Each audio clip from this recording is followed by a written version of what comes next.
tarde, boa noite, bom dia, aí, a depender da hora do dia que vocês possam ver esse vídeo. Temos aqui a honra de ter conosco a Marcela Brandão Flores da Cunha, que trabalha no CAD, aqui conosco, no Conselho Administrativo de Defesa Econômica, junto com o gabinete aí do conselheiro Vitor. Né? A Marcela é mestre em Direito da Regulação na FGV Rio de Janeiro, graduada em Direito na UERJ, né? Com um período de intercâmbio na Universidade de Leipzig, se eu falei corretamente, na Alemanha. Então, muito obrigado, Marcela, aí, pelo tempo aí que você despendeu aí para conversar conosco a respeito da sua dissertação, né? Condutas exclusionárias, condutas exclusionárias anticompetitivas e plataformas digitais, mapeamentos e remédios. Né? Esse tipo de seminário ele faz parte da competência do Departamento de Estudos Econômicos de se aproximar da academia, né? Mas nada aqui que nós possamos conversar ou debater aqui vai ser a posição institucional do CAD. Eu acho que isso dá mais liberdade para a gente conversar, para debater, né? É sempre uma posição individual, tanto do departamento como da própria Marcela aqui, e sempre-se à vontade aí para expor, e de novo aí te agradeço pela gentileza aí de apresentar o trabalho para a gente. Obrigado aí, Marcela. Boa tarde, Ricardo. Muito obrigada pelo convite. É uma honra e um prazer poder falar aqui hoje com você. Eu agradeço também imensamente ao DE, né, na sua pessoa, e parabenizo pela iniciativa. Eu tenho alguns slides que eu gostaria de compartilhar.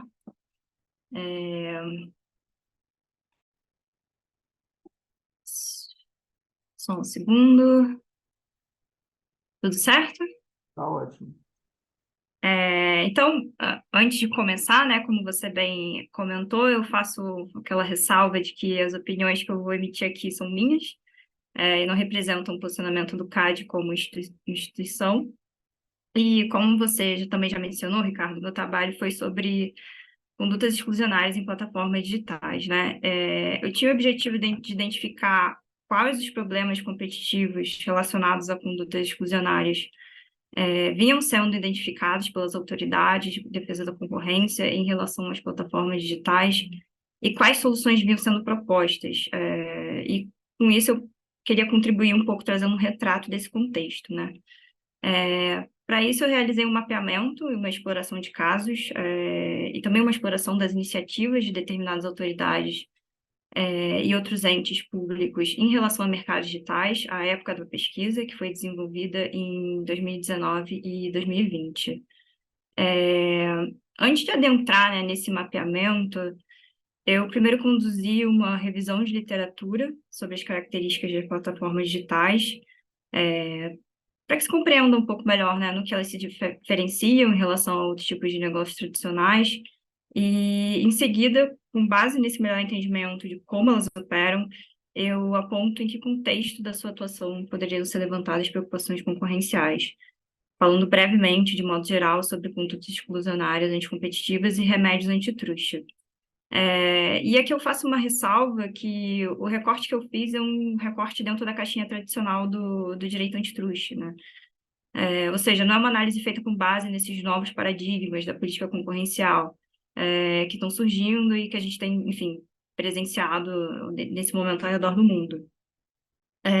Esse era o momento, quando eu fiz, né, a minha pesquisa, em que já havia intensas discussões sobre o assunto, mas eu precisei estabelecer um recorte para o meu estudo, até porque o meu esforço era mais tentar construir um panorama do estado da arte, do enforcement antitrust, ou seja, de casos de fato julgados, e não necessariamente uma exploração desses novos paradigmas.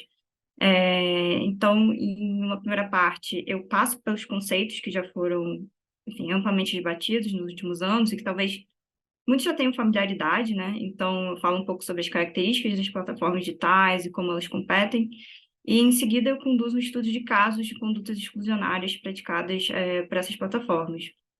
E, por fim, eu falo sobre soluções que vinham sendo propostas e como elas dialogam com essas condutas identificadas. Como eu mencionei, nessa primeira parte, eu perpasso por alguns conceitos iniciais que eu dividi em 3 tópicos. O primeiro deles é dados, né? O segundo deles é a definição das características gerais de funcionamento das plataformas digitais. E o terceiro é o contexto das preocupações concorrenciais, quando a gente fala de condutas praticadas por plataformas. Começando com os dados, dados são relevantes para as plataformas digitais, porque elas operam em um modelo de negócios que é fortemente dependente, né, da coleta e análise e utilização de grandes volumes de dados, né? Antigamente, por conta das restrições tecnológicas, os dados eram produzidos em menor escala em comparação com os dias atuais, e com o avanço enfim, das tecnologias e aumento das atividades digitais, gerar e coletar dados ficou mais fácil. Foram reduzidos os custos da cadeia de valor dos dados, o que tornou a sua exploração econômica, né, particularmente atrativa. E um exemplo disso foi o surgimento de serviços de armazenamento em nuvem, por exemplo, né, que ajudou a transformar custos fixos em custos variáveis, custos fixos que às vezes eram altíssimos. E quando a gente fala das funções dos dados na economia, há diversas formas de você caracterizar essas funções. No meu trabalho, eu utilizei a proposta dos autores Carrier, Swallow e Haxor, que indicam que as funções podem ser divididas na criação e transferência de informações entre os agentes econômicos, ou no seu uso como input na própria função de produção. Ou seja, a coleta e análise de dados podem criar conhecimento que reduz as simetrias informacionais, né, entre os agentes econômicos que estão ali interagindo, e também podem ser usados para aprimorar a produção e desenvolvimento de novos produtos ou serviços. Quanto às suas características, eles têm natureza não rival, são parcialmente excludentes e permitem retornos em escala e escopo. E apesar de não serem características exclusivas dos dados, né, elas em conjunto os diferenciam de outros bens. Passando rapidamente pelo que cada uma dessas características quer, enfim, dizer e expressar, dados têm natureza não rival porque o consumo de dados não reduz a sua quantidade disponível para outros agentes, diferentemente, óbvio, de bens e serviços rivais, que só podem ser consumidos de maneira individual e não simultânea, né? E isso influencia a forma como os dados são comercializados no mercado, enfim, geralmente sendo licenciados para usos específicos. E, embora a utilidade dos dados aumente à medida que o acesso e a transferência deles aumentam, não há incentivos privados para que os agentes os compartilhem, sabe? Até porque essa atividade de coleta e processamento não é livre de custos, né? E, além disso, ela pode representar uma vantagem competitiva. E, apesar de serem não rivais, os dados ainda tinham custos relevantes, né, de duplicação e transferência, quando a gente vivia numa época mais analógica, mas com a digitalização, esses custos diminuíram bastante, e isso potencializou a possibilidade de retornos em escala e escopo na sua produção.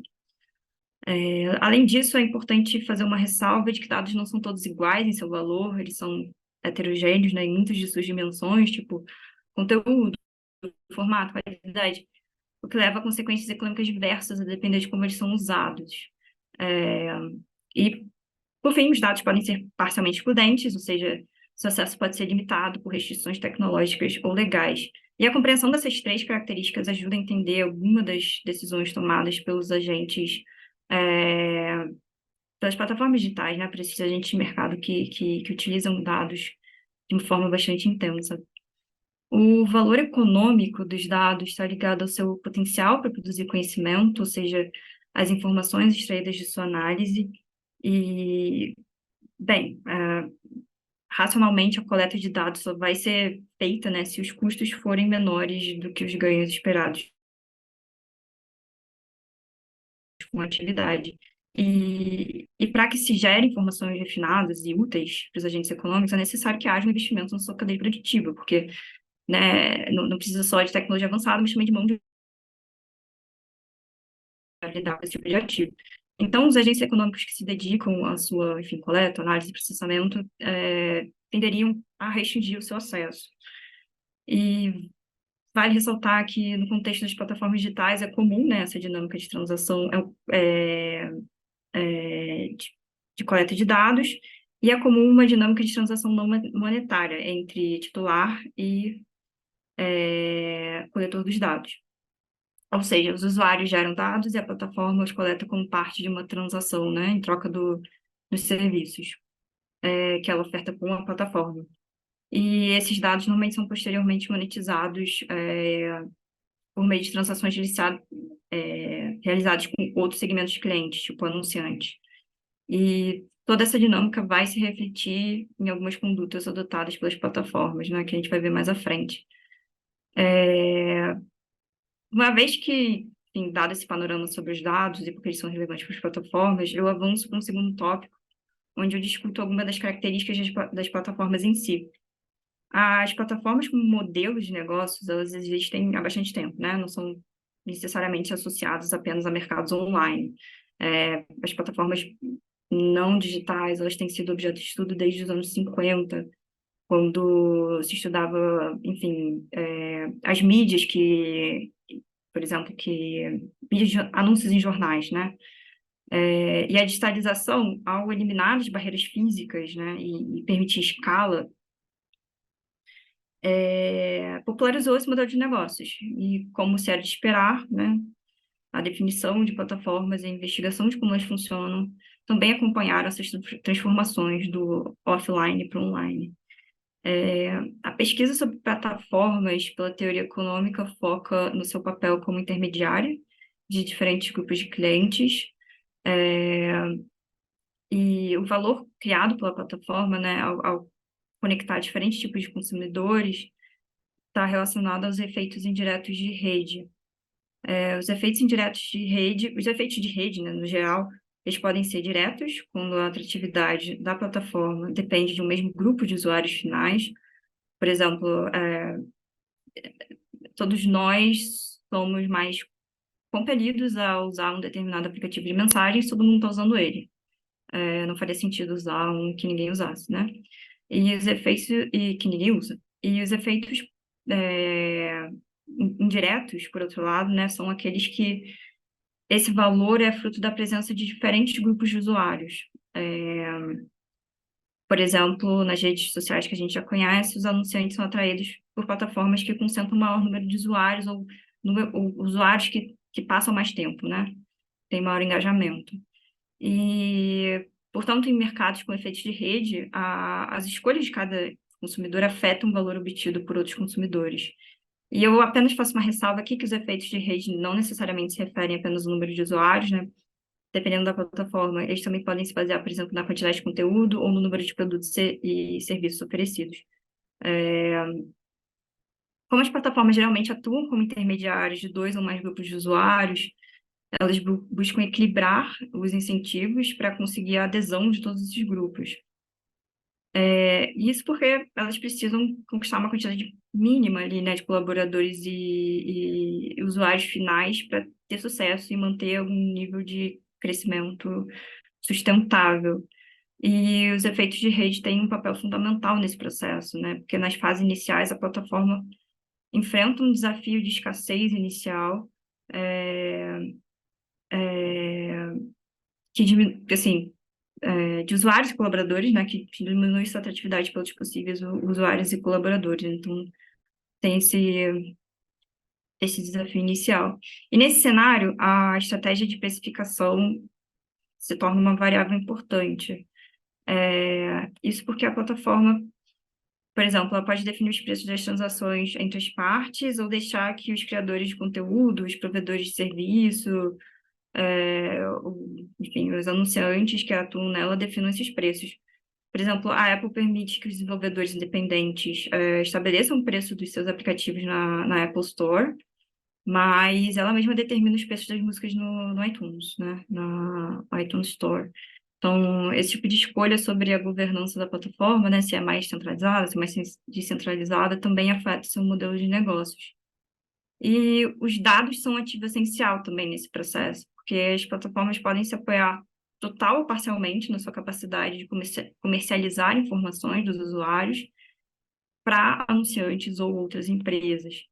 Então, a lógica desses efeitos de rede também se aplica à dinâmica de coleta de dados, né? O maior número de usuários ativos gera mais informações que podem ser coletadas, processadas, que permite aprimorar os serviços e produtos e assim torna a plataforma mais atraente para outros colaboradores.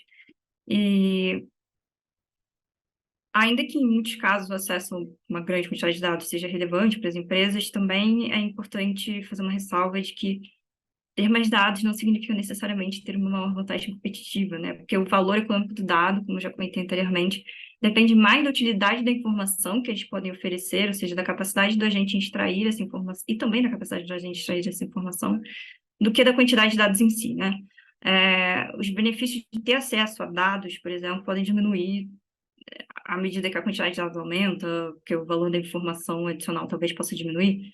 E nesse caso, os benefícios para ambos os lados da plataforma dependem do ponto em que começa a diminuir o retorno de valor, né, da coleta de dados extra. Então, se os benefícios só começam a diminuir com um grande volume de dados, as grandes plataformas podem obter vantagens competitivas nesse cenário, mas caso contrário, pode não haver nenhuma vantagem competitiva aparente. Então, só queria fazer essa ressalva. E esses efeitos de rede, baseados na coleta, agregação, processamento, análise de informações, podem ser potencializados também pelos chamados ciclos de feedback, né? Esses ciclos podem ser divididos em ciclos de feedback de usuários, quando eles se referem ao processo de coleta e manuseio das informações produzidas pelos usuários na plataforma para melhorar a qualidade dos serviços, atraindo assim outros usuários, ou ciclos de feedback de monetização, que se referem ao uso dessas informações dos usuários para aprimorar os meios de monetização da plataforma, né?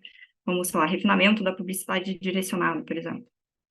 E, nesse modo, as plataformas bem-sucedidas tendem a acumular vantagens, ter uma maior probabilidade de criar um cenário winner takes all, ou takes most, como resultado desses vários ciclos de feedback que reforçam seus meios de competição. Mas isso é só, né, não é algo escrito em pedra, então, assim, temos essa ressalva. E isso se torna ainda mais provável quando os custos para o usuário usar outra plataforma, ou seja, os custos de multi-homing são altos e quando tem uma dificuldade da plataforma em diferenciar os seus produtos e serviços em relação a outras plataformas, né? E esses custos de multi-homing também podem ser altos por conta da falta de padronização, de interface, né, de programação. Então, de maneira simples, plataformas são estruturas em que diferentes produtos ou serviços são transacionados para grupos de consumidores distintos, de forma que variações nessa oferta de um grupo afeta a demanda do outro grupo, e possivelmente vice-versa.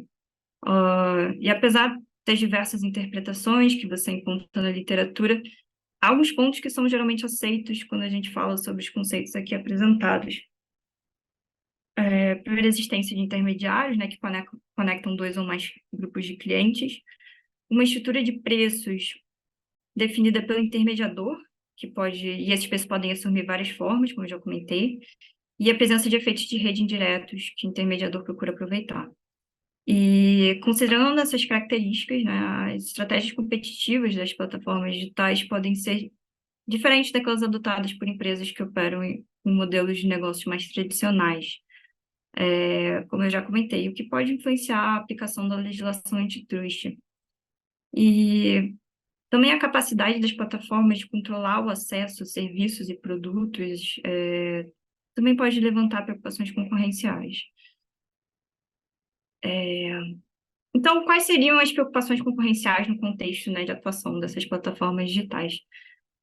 Bem, as plataformas podem adotar estratégias de exclusão, exploração ou colusão da mesma forma que as empresas tradicionais, mas as plataformas podem operar né, portanto, competir em duas dimensões distintas, uma fora e uma dentro da sua própria estrutura, dado que as transações que ocorrem dentro do seu ecossistema tecnológico, né, também podem ser monetizadas. Ou seja, em outras palavras, o ambiente de concorrência existe tanto dentro quanto fora da plataforma. E como eu já mencionei, as plataformas também operam no mercado global, sem grandes restrições de capacidade, tendo uma estrutura com fortes efeitos de rede e potencializa, talvez, seu potencial para tomar mercados, né, o tipping, e ainda e assim adquirir poder de mercado. Mas mesmo sem que ocorra talvez esse tipping do mercado, a capacidade de controle de acesso da plataforma pode ser suficiente para que ela consiga impor restrições unilateralmente, seja por meios contratuais ou tecnológicos. Mais para frente eu faço E, Marcela, só desculpa ali, né? O tipping ali você está caracterizando como, assim, se não me engano, é um ponto a partir do qual o mercado, antes ele tinha um nível de concorrência e depois passa a ter quase que condições de ter só uma empresa no mercado que domina o mercado a partir daquele ponto. Seria isso, esse tipo de conceito, correto? correto, Correto. correto. Obrigada, Ricardo, exatamente. É, e alguns autores, como o próprio Hovenkamp, eles compartilham a ideia de que práticas de exclusão são mais prováveis de serem adotadas por plataformas do que outros comportamentos anticompetitivos, por conta do contexto em que elas operam, né? E essa foi, inclusive, uma razão de recorte da análise de recorte do meu estudo, né? Do meu trabalho. E essas estratégias exclusionárias podem ocorrer em diferentes níveis de atuação da plataforma, por exemplo, uma camada externa, por meio de disposições contratuais e comportamentais, e em uma camada tecnológica por meio de restrições técnicas ou, enfim, decisões de governança interna da plataforma. Então, enfim, uma vez feita essa revisão de literatura sobre as plataformas digitais e qual o contexto da sua atuação levantaria, né, preocupações concorrenciais, eu entro no segundo núcleo do meu trabalho, que foi de investigar quais estratégias potencialmente exclusionárias já tinham sido levadas a julgamento até o momento da realização da pesquisa. E para apoiar essa investigação, eu realizei um estudo de casos. O objetivo não era fazer uma análise quantitativa, mas sim um estudo exploratório mesmo dos casos envolvendo condutas exclusionárias. Para isso, eu analisei alguns casos que eu encontrei na revisão de literatura e também alguns casos que eu encontrei em bancos de dados específicos. Quando eu fui buscar, né, nos bancos de dados, eu decidi focar nos casos em que pelo menos uma das chamadas Big Four, né, que seriam a Amazon, a Apple, o Facebook e o Google, foram investigadas por potencial comportamento anticompetitivo. E, além disso, eu também incluí casos em que eu encontrei na revisão de literatura que não envolviam apenas as Big Four. Eu restringi a amostra a casos já encerrados, ou seja, que resultaram em arquivamento, acordo ou confirmação, né, de violação à legislação antitruste. E o período para a seleção dos casos foi de abril de 1976, que marca a fundação da Apple, que é a empresa, enfim, mais antiga que estava em análise aqui, e junho de 2019, que foi quando eu fiz essa pesquisa. Para os Estados Unidos, eu busquei principalmente processo judicial, né, iniciado pelo FTC ou pelo DOJ, por terceiros, enfim, já que grande parte da aplicação antitruste ocorre no sistema judicial lá. Na Europa, além da Comissão Europeia, eu também incluí casos investigados pelas agências do Reino Unido, da França e da Alemanha, e a escolha dessas jurisdições foi baseada na classificação mais alta das autoridades no ranking 2018 da Global Competition Review. Os bancos de dados que eu usei para a busca desses processos foram aqueles disponíveis nos próprios websites, né, das autoridades, além do LexisNexis para procurar os casos judiciais nos Estados Unidos.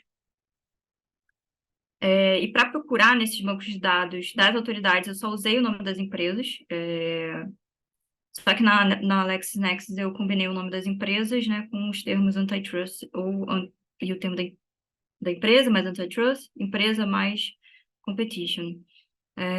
Quando as quadras no Brasil, eu também tinha feito uma pesquisa no banco de dados no banco de casos, né, do CAD. Na época eu tinha encontrado só 2 casos, contra o Google, mas na revisão de literatura eu encontrei 4 no total.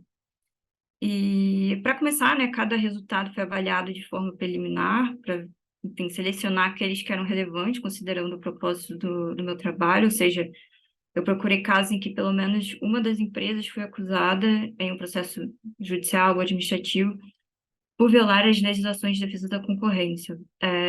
E depois eu escolhi os casos em que havia pelo menos uma alegação, né, de prática exclusionária. eu tabelei todos esses casos e, nesse momento, eu comecei a pensar em como eu ia analisar eles. É, Como meu objetivo era identificar quais eram os problemas competitivos, né, relacionados a condutas exclusionárias praticadas pelas plataformas digitais, é, eu tinha pensado né, quais desses problemas estavam sendo identificados, né, pelas autoridades de defesa da concorrência. Eu tinha pensado, em primeiro momento, em dividir por condutas específicas. Mas quando eu fiz essa divisão, eu percebi que ela não me ajudava muito a ter uma visão, enfim, mais holística, né, assim, do que estava acontecendo. Então, ao invés disso, eu tentei classificá-las pela estratégia que elas tinham alegadamente adotado, né? E somente depois eu divido, de fato, pelas condutas específicas. Então, eu consegui identificar as seguintes estratégias. Primeiro seria restringir que os concorrentes tenham acesso a consumidores ou fornecedores, ou distribuidores, né, de uma plataforma, limitar o acesso à plataforma, restringir o acesso a dados e explorar dados de forma anticompetitiva. Eu faço uma ressalva aqui que os casos que eu encontrei podem se enquadrar em mais de uma dessas classificações ao mesmo tempo. Sobre essa primeira estratégia, né, de restrição do acesso de concorrentes a consumidores ou fornecedores e distribuidores, essa estratégia pode assumir diversas formas, como, enfim, acordo de exclusividade, venda casada, outros acordos entre concorrentes que estão conectados verticalmente na cadeia de produção. Alguns casos também demonstram que essas estratégias podem ser implementadas por meios tecnológicos. Um exemplo disso é o caso do Google Shopping, né, que foi considerado pela Comissão Europeia como uma prática excludente. E por meio dessas condutas, as plataformas podem oferecer tanto um tratamento preferencial para seus próprios produtos, ou mesmo adotar práticas que prendem, né, os fornecedores ou distribuidores da sua plataforma. E aqui eu faço mais uma ressalva muito importante, né, do que eu estou falando e do que eu vou falar no resto daqui da minha apresentação. Se essas práticas e qualquer outras que eu elenco aqui vão ser consideradas anticompetitivas ou não dentro de uma perspectiva tradicional, né, do direito antitrust, vai depender da análise do caso concreto. E eu só quero fazer essa ressalva porque condutas exclusionárias não são em si consideradas anticompetitivas, né? E há toda uma discussão de como avaliar os seus efeitos, quais são os testes legais que seriam adequados para analisá-las. Então, assim, o meu esforço aqui foi mesmo de mapeamento e não de afirmar que essas condutas são em si anticompetitivas. E para facilitar a análise desses casos, eu separei dos casos, né, dentro de cada uma dessas estratégias, eu separei dentro dessas caixinhas de cláusula de exclusividade, condicionantes de termos de condições de adesão à plataforma, venda casada, cláusulas de paridade e tratamento discriminatório por meio de adoção de ferramentas tecnológicas. Bom, partindo para esse primeiro grupo, né, as plataformas elas podem se utilizar de acordo de exclusividade com fornecedores ou distribuidores, né, para barrar o acesso dos concorrentes a insumos ou a canais de distribuição, né, o que eventualmente pode ser anticompetitivo. E eu identifiquei 3 casos em que acordos de exclusividade representaram uma preocupação concorrencial. 2 deles foram liderados pela Comissão Europeia, envolvendo contratos feitos pelo Google, e um foi conduzido pelo Bundeskartellamt, que é a autoridade de defesa alemã, relacionada a contratos da Apple. A primeira investigação estava ligada ao serviço de publicidade do Google, o AdSense. A Comissão Europeia concluiu que o Google abusou da sua posição dominante ao impedir que os concorrentes competissem no mercado de intermediação de publicidade. O Google tinha começado a incluir, né, cláusula de exclusividade em seus contratos em 2006, que impediam editores de publicar anúncios de concorrentes do Google nas suas páginas. A partir de março de 2009, o Google começou a trocar esses requisitos de exclusividade por cláusulas de posicionamento premium, que exigiam a reserva do espaço onde já estavam nas páginas dos anúncios do Google, e também exigia a aprovação prévia para qualquer alteração, né, na forma como os anúncios dos concorrentes eram exibidos. E, como resultado dessas práticas, a Comissão Europeia concluiu que ele tinha prejudicado a concorrência e aplicou uma multa de 1,4 bilhão de euros para a empresa. No segundo caso, a Comissão Europeia examinou os contratos do Google com fabricantes de smartphones, e nesse contrato tinham várias imposições, né? Primeiro, o Google exigia exclusividade na pré-instalação do Google Search, ou seja, somente o Google Search poderia ser pré-instalado nos dispositivos. Segundo, o Google forçava também a pré-instalação de seus aplicativos é, de navegação e de pesquisa como condição para licenciar a Play Store. E a preocupação aqui era de que esse tipo de acordo pudesse limitar as capacidades dos rivais, né, em competirem com o Google. Nesses dois casos, o Google foi condenado e teve que pagar a multa. E no terceiro caso, o Bundeskartellamt investigou a Apple, que tinha firmado um contrato de exclusividade de longo prazo com a Audible, que é uma subsidiária da Amazon, para o fornecimento de audiobooks.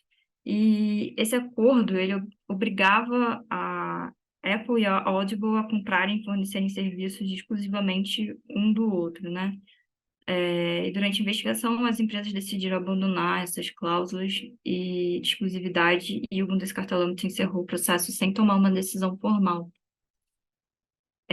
Passando para os termos e condições de adesão à plataforma, o Google também foi investigado em razão dos termos e condições que estabelecia para a contratação do seu serviço do AdWords. Eu encontrei duas investigações relativas a essa conduta. Uma conduzida pelo CAD, né, uma investigação conduzida pelo CAD e outra pela FTC. Antes de eu falar da conduta em si, eu acho importante explicar que os anunciantes que utilizam essas plataformas de publicidade, né, há um gasto ali de recursos para a preparação dos anúncios, né, tem que incluir palavra-chave, informação de preço, segmentação do público. E depois que um anunciante insere essas informações necessárias, né, para criar a campanha, a plataforma envia de volta aos anunciantes os dados para que eles avaliem a eficácia, né, da campanha. E essas plataformas de publicidade fornecem as APIs, né, aos anunciantes, para que eles possam otimizar automaticamente essas campanhas de publicidade. O CAD começou a investigar o Google a partir de uma denúncia da Microsoft, de que o Google estava limitando a capacidade dos seus clientes de usar plataformas de anúncios concorrentes e, de acordo com a Microsoft, o Google tinha imposto essa limitação por meio das cláusulas dos termos e condições da API do AdWords. O CAD concluiu que não tinha que as cláusulas não eram anticompetitivas, não havia nada que impedisse explicitamente concorrentes de usarem outras plataformas. Também avaliou os custos de transferir, né, os anúncios de uma plataforma para outra e não encontrou nenhuma evidência de que fossem proibitivos. E ela também verificou que era muito comum no mercado os anunciantes veicularem anúncios em plataformas diversas, né, ao mesmo tempo. A mesma questão foi examinada pelo FTC nos Estados Unidos. Alguns membros da FTC expressaram preocupações, né, de que certas condições dos termos do Google poderiam dificultar para o anunciante gerenciar, né, no AdWords, gerenciar os seus anúncios em diversas plataformas. E eles temiam que essas restrições pudessem prejudicar a concorrência no mercado de publicidade.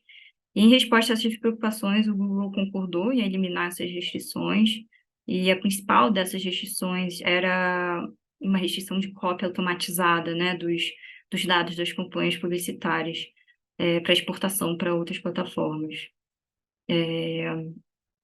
Passando agora para a venda casada, eu encontrei dois casos nos Estados Unidos, ambos envolvendo a Amazon e também se referiam à mesma conduta.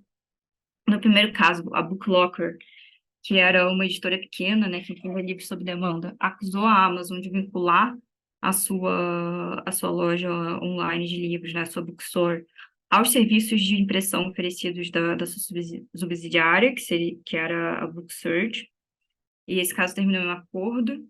No segundo caso, mesmo contexto, mas a decisão foi favorável à Amazon, porque, enfim, teve prescrição, né, era um processo judicial. Também há casos que lidam né, com aquelas chamadas cláusulas de nação mais favorecida, ou cláusulas de paridade. São cláusulas que exigem paridade em certas condições de venda, como preços ou descontos. em relação aos contratos de distribuição e fornecimento, né, com concorrentes. E na minha pesquisa eu encontrei 3 casos. O primeiro envolvia uma investigação conduzida pela Comissão Europeia, e o segundo foi um caso conduzido conjuntamente pelo Office of Fair Trading no Reino Unido, né, o antigo Office of Fair Trading, e o Bundeskartellamt na Alemanha. E ambos estão relacionados a cláusulas de paridade impostas pela Amazon, que a Amazon exigia dos editores de e-books que, em primeiro lugar, né, eles tinham que fornecer à Amazon informação sobre qualquer condição mais favorável que oferecessem a plataformas rivais, e também, em segundo lugar, eles tinham que oferecer à Amazon termos iguais ou melhores. A Comissão Europeia avaliou que essas cláusulas poderiam limitar a concorrência, mas o caso se encerrou em 2017 porque a Amazon se comprometeu a parar de aplicar ou incluir essas cláusulas em relação a qualquer e-book distribuído na Europa por 5 anos. O Office of Fair Trading e o Bundeskartellamt investigaram essa mesma conduta, como eu comentei, e receberam da Amazon a mesma proposta de cessação de conduta. A mesma proposta de acordo, né, de se comprometer a não realizar a atividade. O terceiro caso foi investigado pelo CAD, envolveu as empresas, né, Booking, Decolar e Expedia, e, segundo a alegação, essas empresas tinham cláusulas contratuais que proibiam os hotéis de oferecer acomodações em condições mais vantajosas em qualquer outro canal de venda. Acabou sendo negociado um TCC com o CAD e as empresas se comprometeram a alterar algumas dessas cláusulas contratuais, permitindo a aplicação de cláusulas de paridade, mas de forma limitada, né?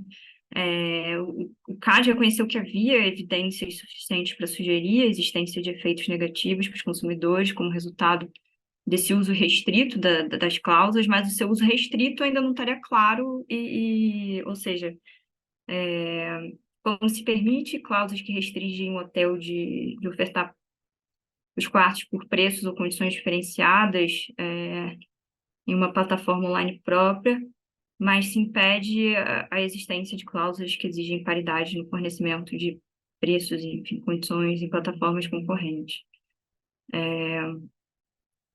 Passando agora para o tratamento discriminatório, enfim, a maior parte dos casos envolvendo restrição de acesso a consumidores ou fornecedores foram de tratamento discriminatório feito a nível tecnológico. O primeiro caso foi a investigação da Comissão Europeia sobre o Google, o famoso caso de self-preferencing. Ele teve diferentes desfechos, né, nos países em que foram abertas investigações sobre essa conduta. No CAD, nos Estados Unidos, ele resultou em arquivamento e na Europa em condenação. Eu encontrei mais 2 casos de alegação de tratamento preferencial à plataforma feito pelo Google, dessa vez do sistema AdWords, de propaganda online, né? E nesse primeiro caso, a MyTriggers, né, que era um site de comparação de preços, acusou o Google de dar tratamento preferencial a seus serviços e controlar o mercado de publicidade online. A empresa tinha alegado que o Google usava um sistema de pontuação de qualidade pouco transparente no AdWords, permitia excluir, né, os concorrentes, ao se aumentar o valor dos lances mínimos para as palavras-chave do serviço de publicidade.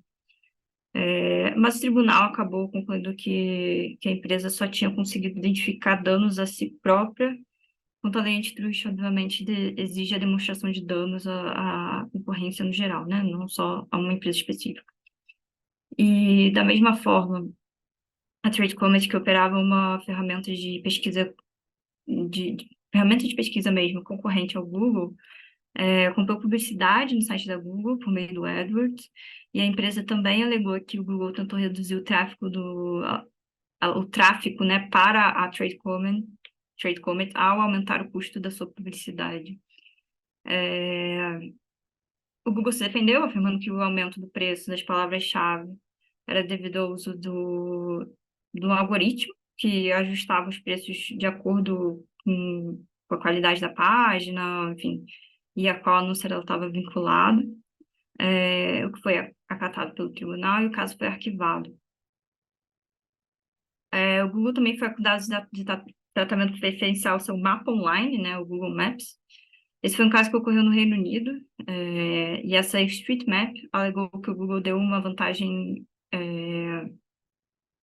inadequada, injusta, né, ao Google Maps sobre outros provedores de mapas online, quando ele posicionou uma miniatura do aplicativo no topo da página de resultados de pesquisa do Google, igual ao Google Shopping, mas a alegação foi rejeitada.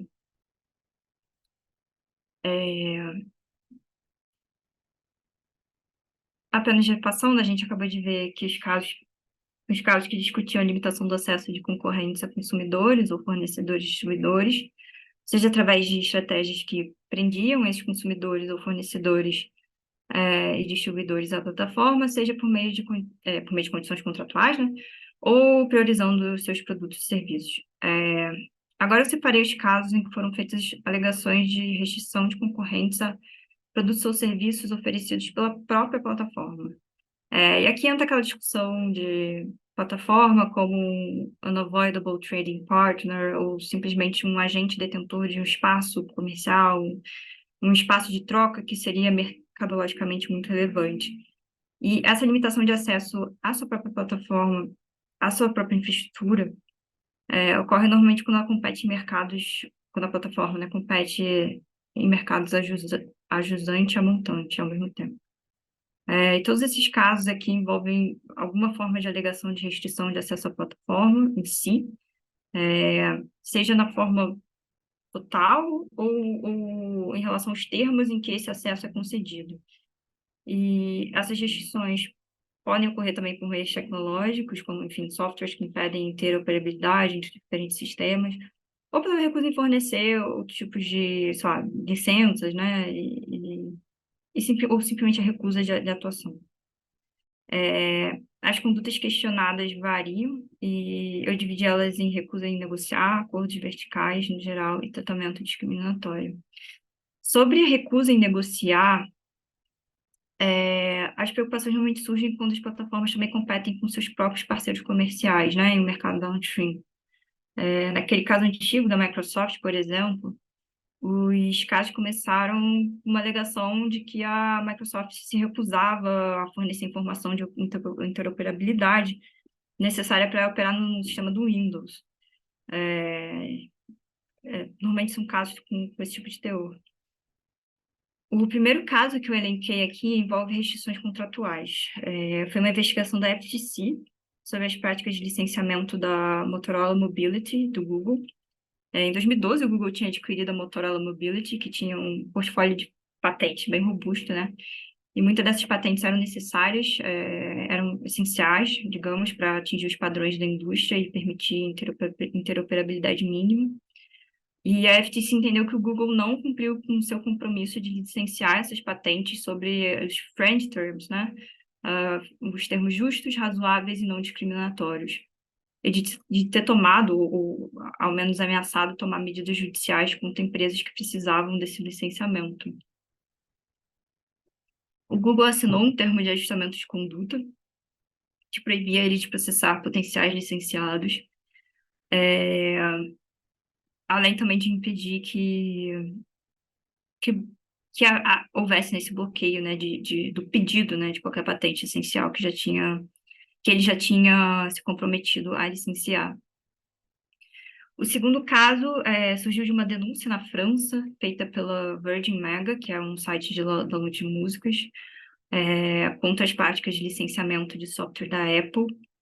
A empresa alegava que os consumidores que baixavam as músicas em sua plataforma não conseguiam transferir essas músicas diretamente para o iPod e que isso acontecia por conta de uma incompatibilidade do sistema do DRM, né, Sistema de Gerenciamento de Direitos Digitais. E a Virgin Mega tinha solicitado uma licença à Apple para ter acesso ao seu DRM, mas teve seu pedido negado. A autoridade francesa não encontrou elemento suficiente para considerar essa negação de acesso como abusiva. enfim, no caso de acordos verticais, aqui eu estou falando bastante, basicamente, né, de funções tecnológicas que impedem interoperabilidade, assim. É, os dois primeiros casos aqui ocorreram nos Estados Unidos e giram em torno da interoperabilidade entre o iPod e o iTunes. No primeiro, foi uma ação coletiva que foi proposta alegando que o DRM Fair Play que a Apple usava para codificar suas músicas, né, tornava o iPod e o iTunes compatível só entre eles mesmos, e o argumento era de que a Apple fazia isso para excluir concorrentes do mercado, mas o tribunal rejeitou a acusação, concluindo que os produtos, que era uma acusação basicamente de venda casada, né, então rejeitou, o tribunal rejeitou essa acusação porque concluiu que os produtos podiam ser usados separadamente. O segundo caso resultou da junção de 3 processos que foram abertos nos Estados Unidos, mesma alegação, também rejeitada pelo tribunal. Terceiro caso, um grupo de livrarias independentes que vendiam tanto os e-books como livros físicos entraram com uma ação contra a Amazon pelo uso de DRM que impedia a venda dos e-books que poderiam ser lidos no Kindle e seus aplicativos. Só para contextualizar, né? Em 2000 meados de 2000, assim, a Amazon tinha optado por usar um DRM que, enfim, segundo os autores, né, da ação, só permitia que os e-books fossem lidos na plataforma Kindle e seus aplicativos se fossem comprados na loja da Amazon. Mas os autores, não, enfim, no final não conseguiram demonstrar que havia algum acordo, né, entre uma editora e a Amazon para usar um DRM específico, também não conseguiram comprovar qualquer suposta restrição enfim, seria anticompetitiva. E um quarto caso, a Psystar, que era uma empresa que fabricava computador, apresentou em um processo, né, na verdade, ela apresentou como se fosse uma reconvenção, né, em um processo instalado pela Apple, que tinha sido instalado pela Apple, alegando que era anticompetitiva a proibição da Apple de permitir que o seu sistema operacional fosse instalado em outros hardwares, né? A Apple estava processando a empresa por vincular o sistema operacional Mac ao seu hardware, e a Psystar argumentou que não tinha razão tecnológica para que outros fabricantes não pudessem produzir hardwares capazes de executar o Mac. Mas a Apple alegou que, enfim, as leis antitrust não exigiam que a empresa negociasse com seus concorrentes, né? No último caso, o Facebook foi processado nos Estados Unidos pela Sunbrew, que é uma empresa de publicidade online. Ela alegou que o Facebook estava tentando tirá-la do mercado também, ao impedir que ela operasse no próprio Facebook, né? Cada desenvolvedor de aplicativo que opera no Facebook tinha que aceitar os termos de uso da plataforma, e esses termos de uso tinham uma regra que os obrigava a usar apenas os parceiros de publicidade aprovados pelo próprio Facebook, e a Sunbrew não tinha sido aprovada pelo Facebook.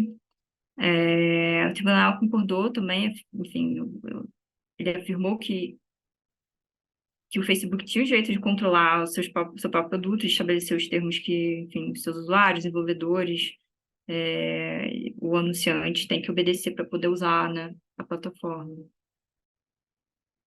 Outro tópico controverso, né, nas limitações de acesso à plataforma diz respeito à discriminação e dependência econômica.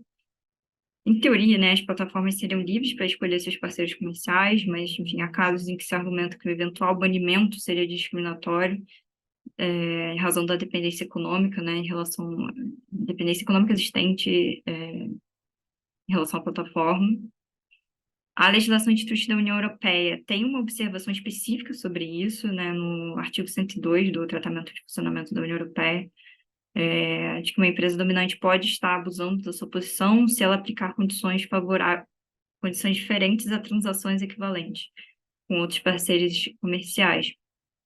E aqui eu encontrei 2 casos em que a autoridade francesa responsabilizou o Google por discriminar parceiros comerciais no seu serviço do AdWords. Nesses 2 casos, a autoridade francesa decidiu que as regras do Google para operar a plataforma de publicidade devem ser aplicadas a todos os anunciantes de maneira objetiva, transparente, não discriminatória. Ela aceitou os compromissos do Google de explicar algumas das regras aplicáveis aos anunciantes, especialmente aquelas direcionadas à suspensão das suas contas no AdWords. Ou seja, houve uma condenação. Mas, em um terceiro caso, na terceira investigação também da autoridade francesa, não foram encontradas provas de que os cortes e as suspensões feitas pelo Google foram anticompetitivos, ao contrário do que foi constatado nesses dois outros casos. Porque aparentemente havia provas mais contundentes. Outro exemplo foi o caso da OnePlus V, que era dona de um site de busca, e essa empresa acusou o Google de venda casada da ferramenta de pesquisa customizada com o AdSense, que é o serviço de publicidade do Google, né? E de discriminação entre os seus parceiros comerciais, porque ela oferecia o seu produto Ads Only apenas a algumas empresas. E o Google comentou, né, que ela permitia a contratação do serviço Ads Only de forma desassociada somente algumas empresas por questão de segurança. Empresas que cumpriam determinados requisitos de segurança poderiam adquirir o AdSense separadamente, ou seja, poderiam adquirir somente o Ads Only. E a autoridade francesa entendeu que não teve tratamento discriminatório, porque a empresa não tinha fornecido qualquer prova de que ela tinha solicitado esse acesso apenas ao Ads Only, sabe? É importante ressaltar também que tratamento discriminatório tem uma interpretação diferente nos Estados Unidos, né, em comparação à Europa. Nos Estados Unidos, o Robinson-Patman Act, ele proíbe a discriminação de preços nas vendas para distribuidores em posições iguais, quando é feita a redução da concorrência, mas só existir o tratamento desigual não é suficiente para identificar uma violação. Seria necessário provar, de fato, dano à concorrência e uma relação de causa e efeito, né? Esse caso da DreamSign versus Google nos Estados Unidos é um exemplo disso. A DreamSign tinha acusado o Google de fazer acordos discriminatórios com outras empresas de imagens, como a Shutterstock e a Getty Images. Ele alegou que o Google estava dando melhores resultados de pesquisa a essas empresas e o tribunal entendeu que as leis antitrust não exigiam que o Google use os mesmos termos comerciais com todos os seus contratos. Agora eu passo para um terceiro grupo de estratégias, que seria a restrição de acesso a dados. E a literatura discute bastante o acesso a dados como, né, um elemento crucial para a concorrência. Esse é um tema bem debatido. As plataformas muitas vezes são estruturadas de forma a dificultar, né, a extração de dados pelos usuários ou seus competidores. E aqui na minha pesquisa eu encontrei dois casos. Foram os dois nos Estados Unidos, e os dois foram iniciados por empresas que não estão em concorrência direta, que estão em concorrência direta com uma plataforma ou que desenvolvem produtos e serviços complementares. Essas alegações, elas baseavam-se em diferentes versões, né, de recusas em negociar, incluindo discussões sobre o próprio acesso aos dados ou os termos em que esse acesso foi concedido. E nenhum resultou em uma decisão em que foi confirmada, né, que houve uma violação da legislação antitrust.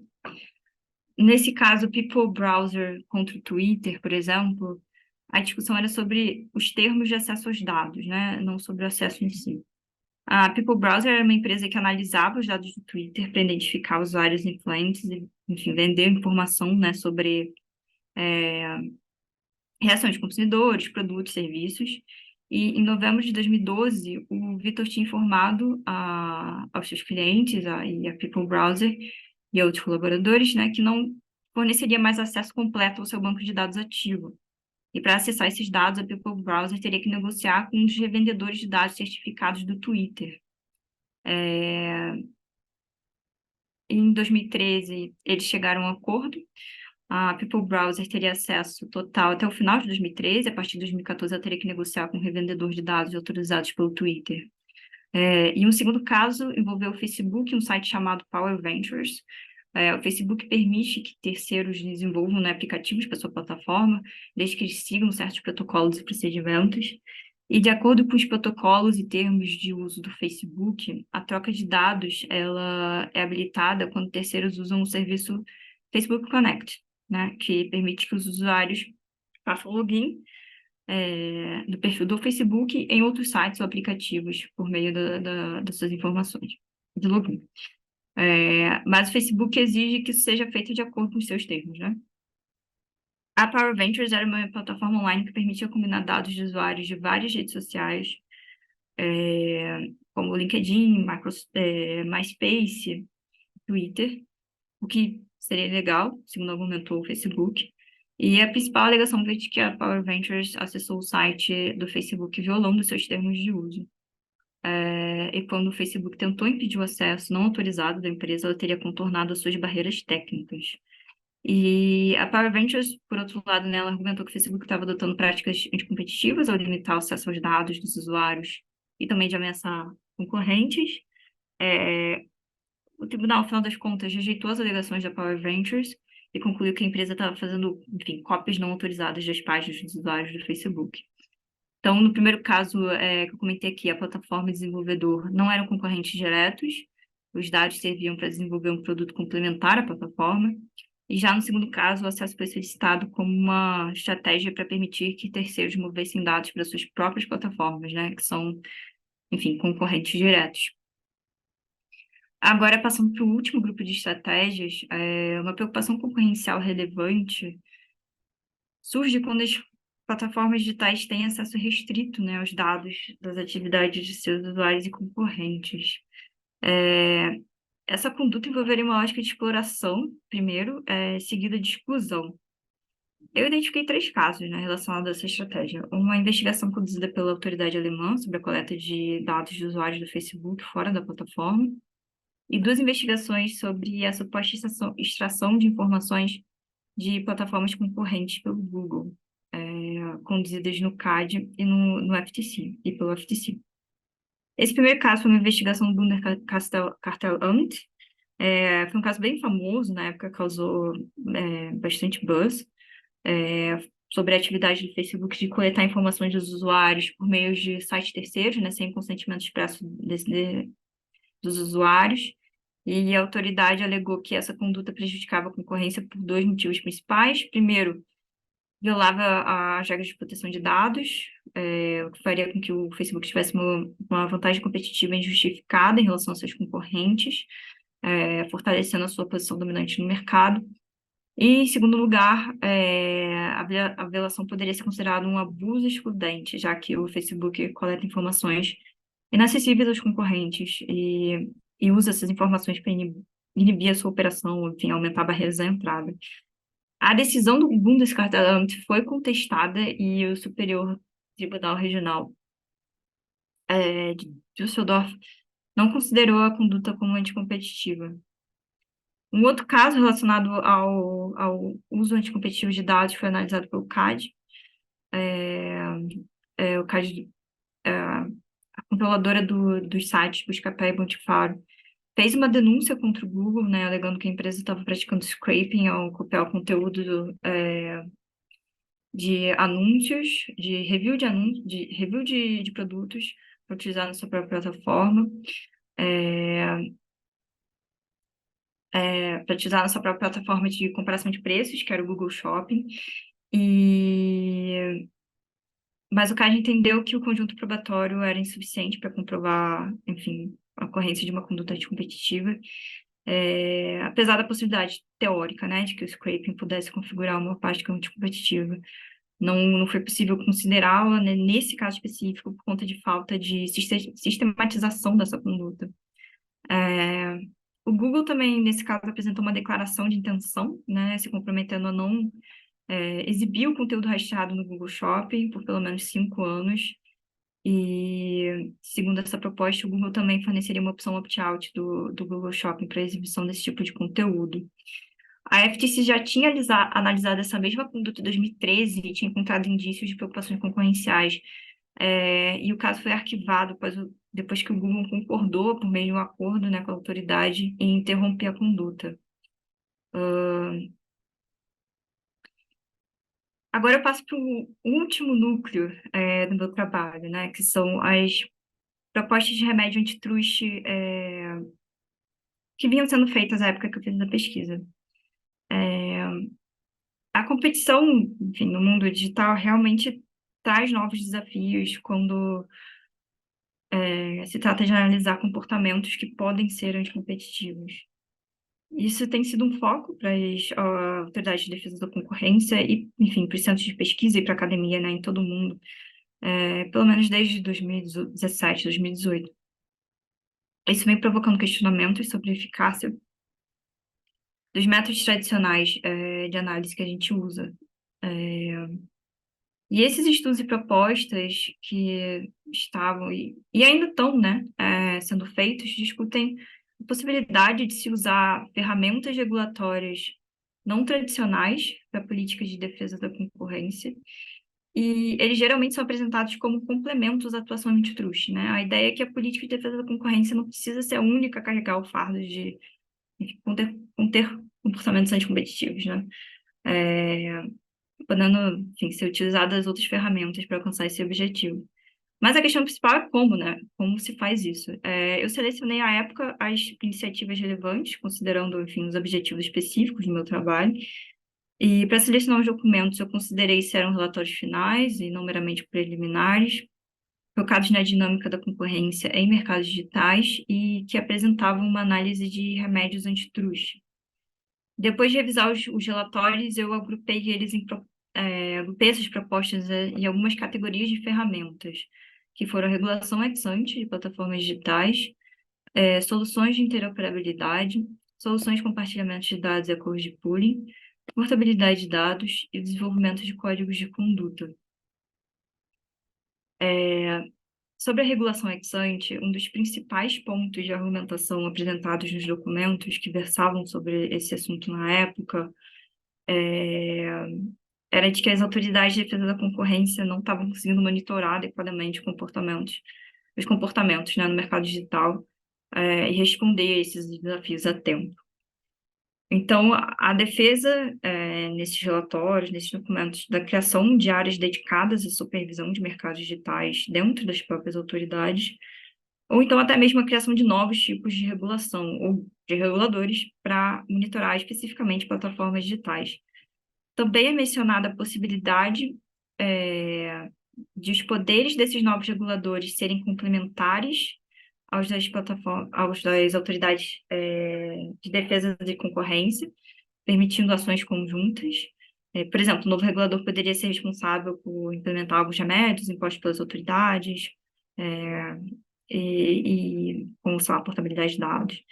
E esse tipo de regulação assimétrica se aplicaria a empresas consideradas como aquelas que teriam poder de gargalo, né? Que controlariam o acesso a determinados mercados, em razão da sua grandeza.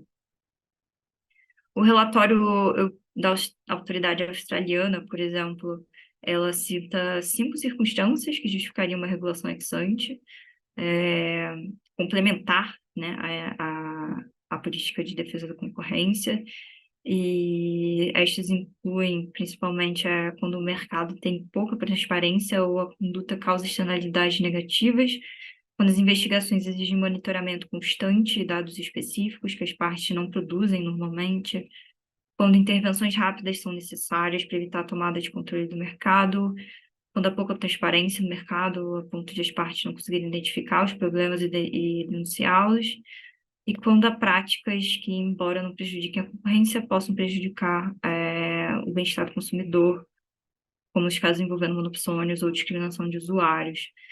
Mas a ideia de criar uma regulação ex ante, né, para as plataformas ou mercados digitais com o objetivo específico de prevenir comportamentos anticompetitivos enfrenta um ponto sensível na política de defesa da concorrência.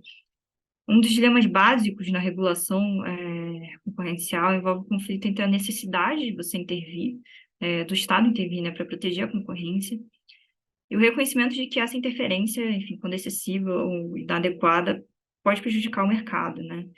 E no âmbito da concorrência, há uma grande atenção, né, à questão dos custos de erro na aplicação das regras de defesa da concorrência. A política concorrencial ela é constantemente questionada quanto à sua capacidade de lidar com as incertezas e mudanças no seu objeto de análise, né, que são as práticas comerciais das empresas. É, e a criação do chamado Error Cost Framework, que compara os custos de erro relacionados à aplicação insuficiente ou excessiva das regras de defesa da concorrência, reflete essa preocupação.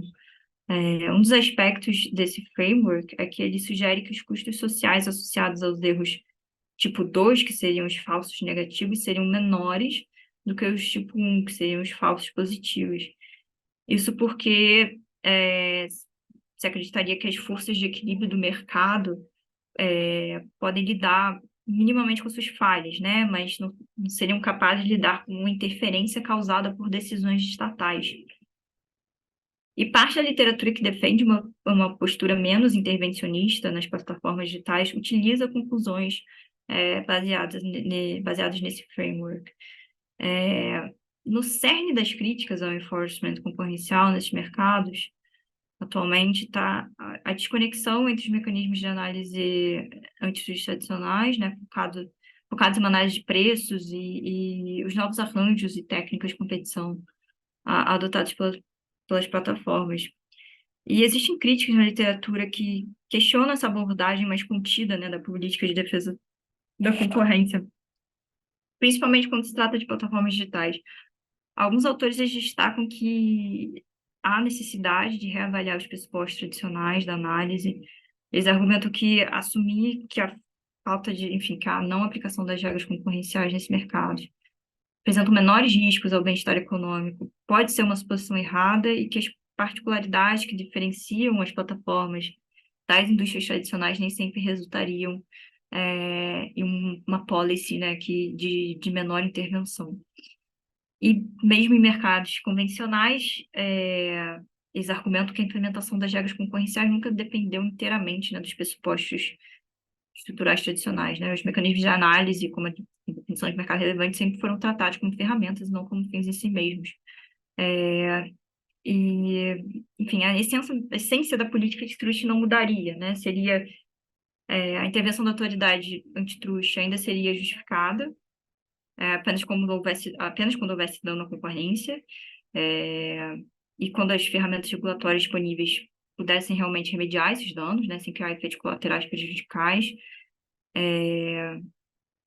Mas pode ser que, enfim, mesmo havendo danos à concorrência, a política concorrencial seja incapaz de remediar esses danos porque não tem as ferramentas regulatórias adequadas. Então, basicamente, o sucesso da implementação de uma eventual regulação ex ante vai depender de como essas regras vão ser estruturadas e implementadas. Outro remédio, dessa vez mais específico, né, presente nessas iniciativas, é a promoção de soluções de interoperabilidade. Interoperabilidade seria a habilidade de transferir e apresentar dados úteis e outras informações entre sistemas, né, entre aplicativos, etc. E uma maneira de promover a concorrência seria exigir das plataformas digitais dominantes que proporcionem um certo grau de acesso aos seus concorrentes. Como pode ser visto nos casos que eu mencionei agora há pouco, quem solicita essa interoperabilidade normalmente são empresas que produzem produtos complementares, ou que dependem dos produtos da plataforma para conduzir os seus negócios. E aqui argumenta-se que fornecer esse tipo de acesso pode ajudar a prevenir práticas exclusionárias, onde uma plataforma dominante estende seu poder de mercado, porque ela permite o compartilhamento, né, dos efeitos de rede e diminuiria os custos de troca entre as plataformas para os consumidores, mas a interoperabilidade pode trazer também altos custos de implementação e também pode diminuir os incentivos para inovar. E decidir também sobre a escolha de qual vai ser a tecnologia para interoperabilidade pode ser complexo, né? Porque, por exemplo, quem vai decidir qual é a tecnologia que vai ser usada, como essa decisão pode ser tomada, talvez de forma menos discriminatória possível.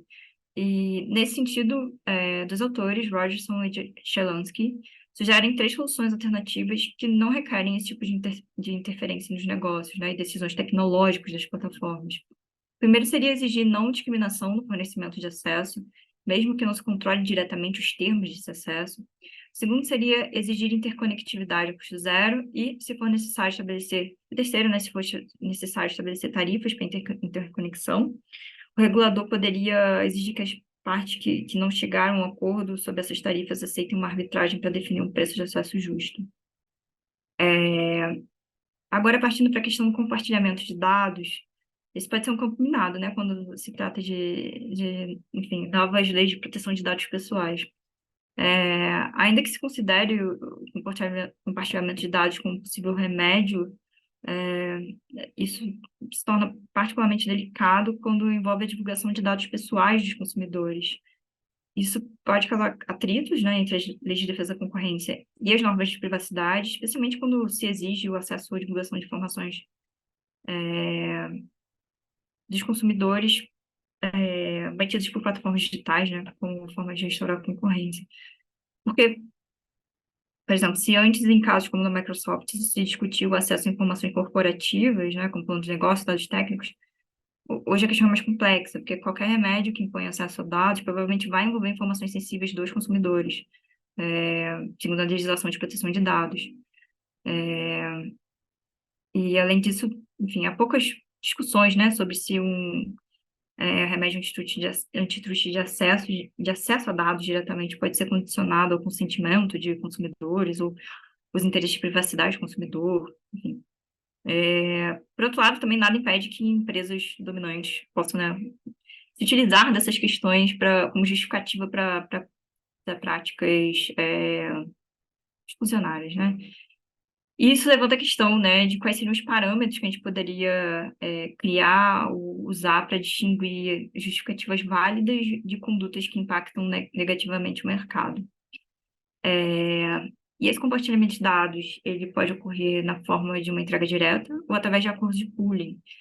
E o tipo de dado agrupado influencia como o pool é avaliado, né, em termos de concorrência e, consequentemente, como pode ser utilizado, como um acordo de pooling pode ser utilizado como remédio. Dependendo dos dados compartilhados, o pool pode ser competitivo ou anticompetitivo, né? Porque o tipo de informação que está sendo agrupada é essencial para fazer essa avaliação. Tipo, dados brutos sobre um determinado mercado podem ser agrupados, talvez não teriam problema, mas, enfim, inferências extraídas pelas empresas a partir desses dados podem gerar preocupações concorrenciais.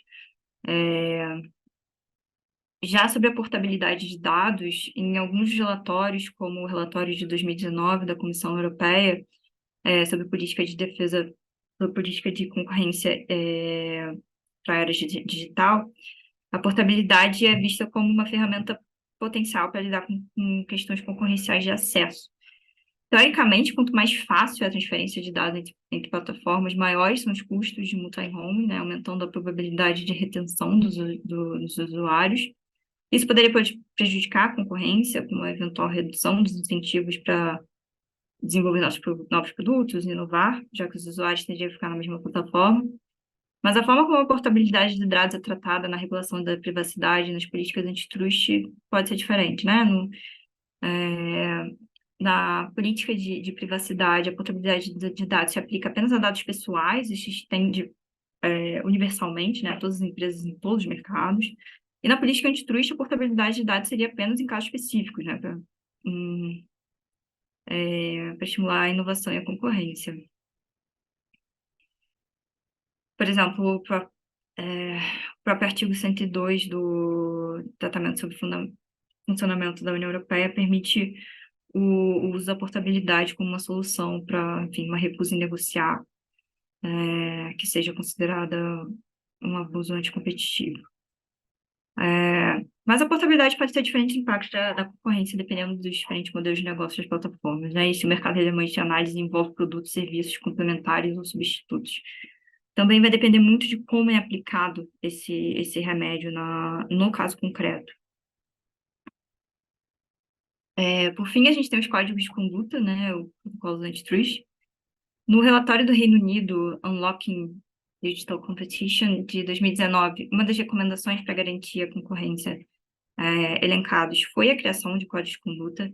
Esses códigos teriam a finalidade de estabelecer regras mais claras, né, e mais facilmente aplicáveis, que delimitassem os comportamentos anticompetitivos dos mercados digitais em complemento à fiscalização antitruste. Isso daria mais clareza às empresas, inclusive às grandes plataformas, né, ao invés de se pautar unicamente em julgamentos antitruste, que podem ser complicados de aplicar em casos específicos. Um exemplo de tal iniciativa ocorreu na Austrália, e após o relatório Digital Platforms Inquiry, né, emitido pela ACCC, que é a autoridade australiana, o governo australiano introduziu um código de conduta obrigatório para gerir a relação entre empresas de mídia e plataformas digitais.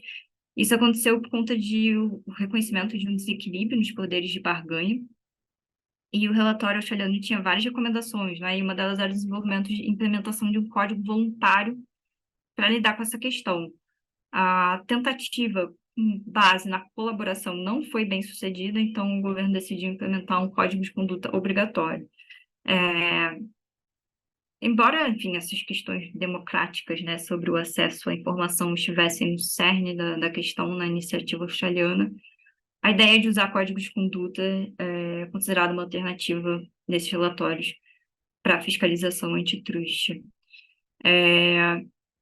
Então, fazendo, enfim, um mega resumo do que eu falei aqui, eu encontrei o seguinte panorama, né? Primeiro, plataformas digitais conectam e facilitam transações entre diferentes grupos de usuários e extraem valor dessas interações, coletam, processam e usam grande volume de dados, são estruturadas de forma a aumentar o seu valor a cada novo usuário agregado e utiliza tecnologia da informação para implementar esses recursos e reduzir os custos de transação.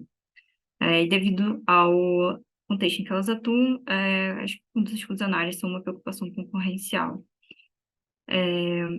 Explorando os casos que eu encontrei na minha pesquisa, eu os agrupei de acordo com algumas estratégias. A primeira delas é a restrição de acesso de consumidores, de competidores a consumidores ou fornecedores de distribuidores.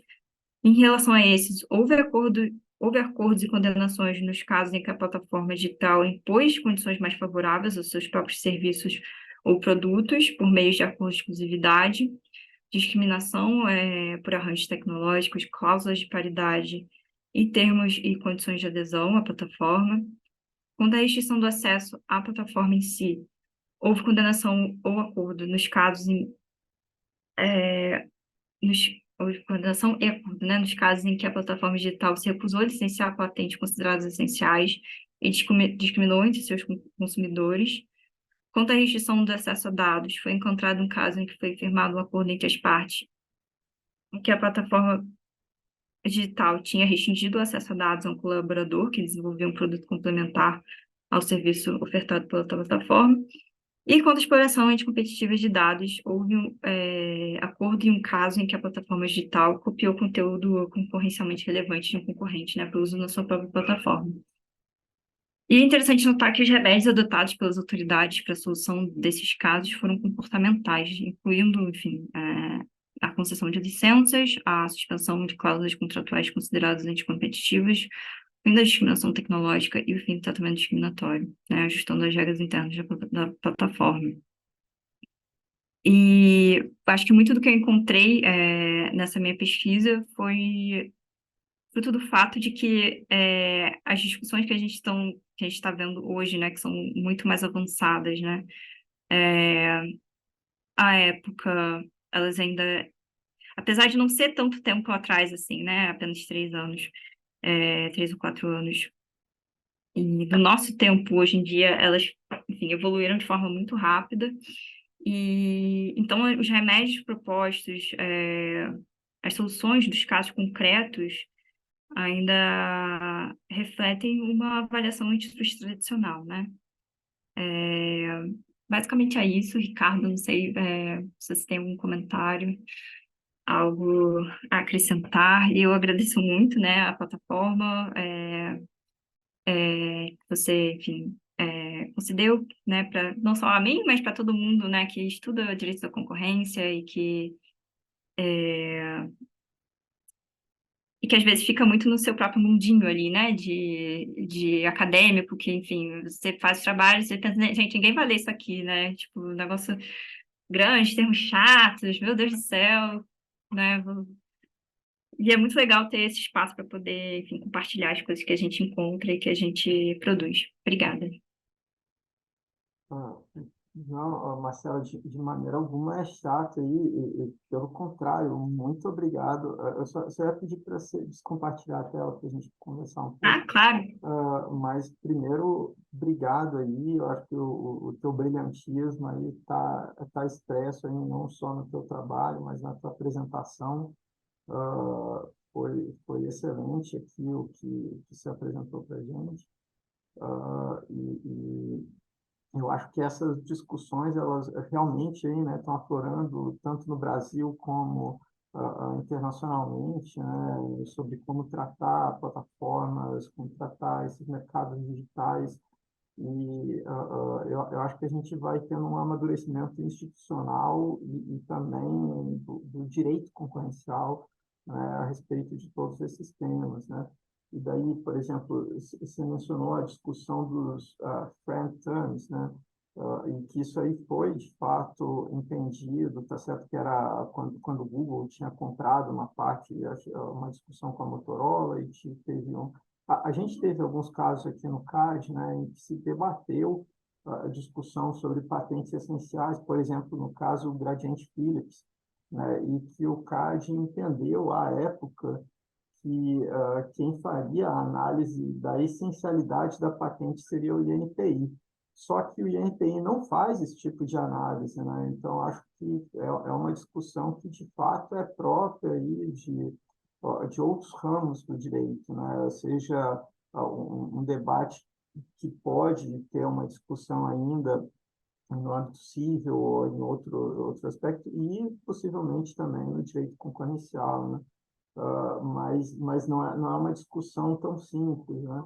E a mesma coisa quando a gente olha para um debate que teve aqui também no TCP Ericsson, Sony Ericsson, né, que se debatia se a empresa que adquiria o chip da Qualcomm, que já tinha pago, né, os direitos de propriedade intelectual, poderia, caso houvesse de novo uma venda ali, se poderia ter uma exaustão ali do direito de propriedade de patente, ou se esses friend terms aí poderiam ser aplicados, se haveria uma discussão. Então, quando a gente vê em outras jurisdições tendo um debate desse aqui, eu acho que pelo menos nesse tipo de discussão a gente ainda precisaria evoluir um pouco mais, até porque nos Estados Unidos, no Japão, você vê que quando a empresa ela faz esse tipo de declaração que ela vai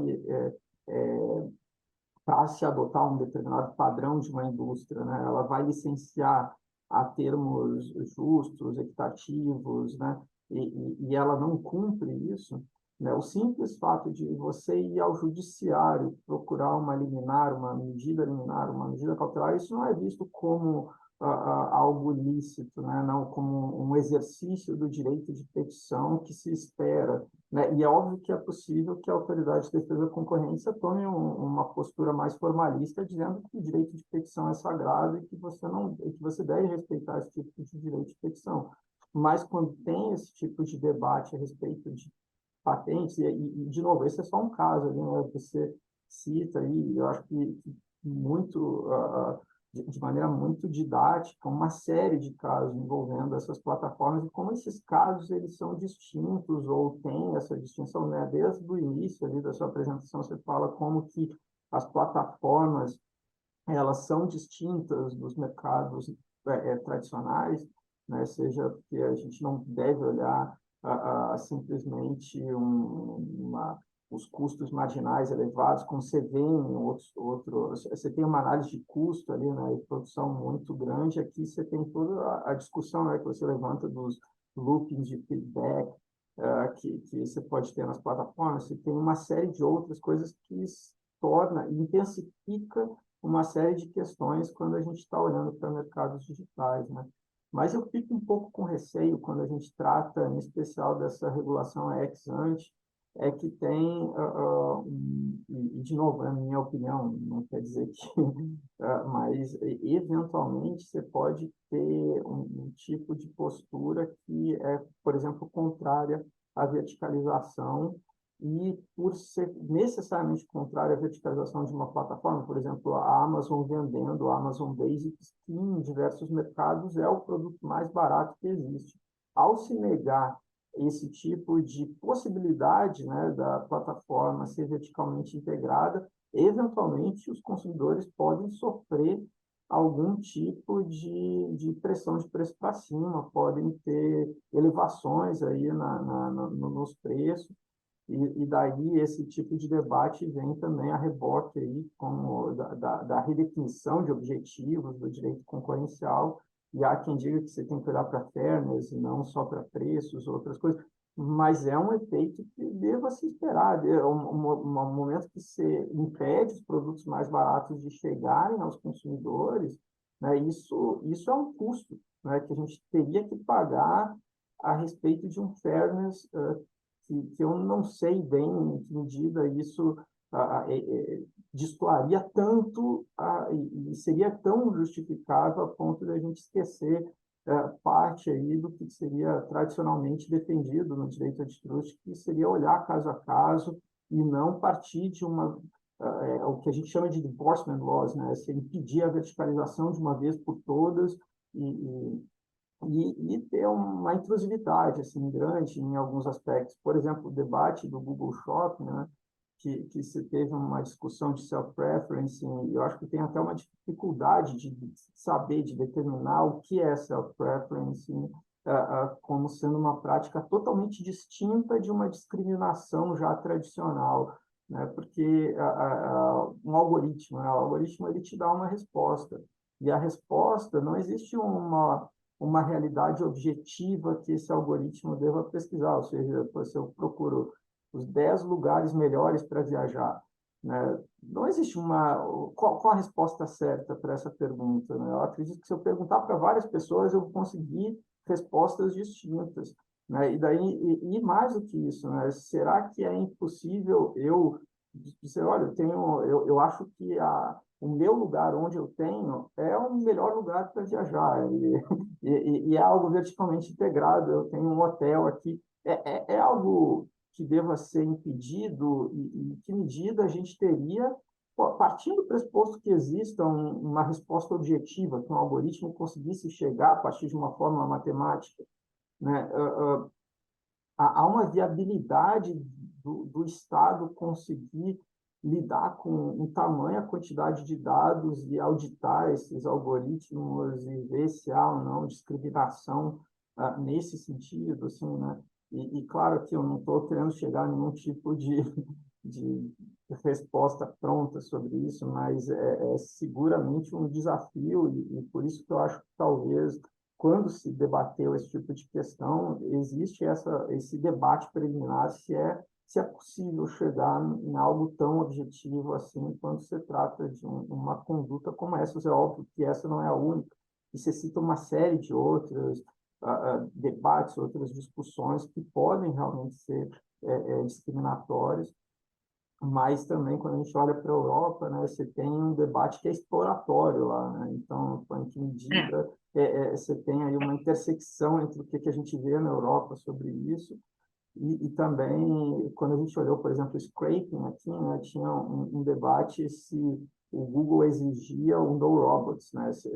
Ou seja, exigia que ele possa crawlar, né? Ele possa analisar os sites de terceiros, mas os sites terceiros não podem examinar o próprio Google, né? Então, se haveria uma simetria ou se haveria um espaço onde você diria, olha, esse pedaço aqui do meu site eu não gostaria de expor ao Google para que ele faça essa análise. E depois se verificou que, não havia tantos, não houve uma denúncia de alguém que se sentiu, ou pelo menos muitos desenvolvedores que teriam esse sentido prejudicados, de fato não se encontrou evidências a esse respeito, né?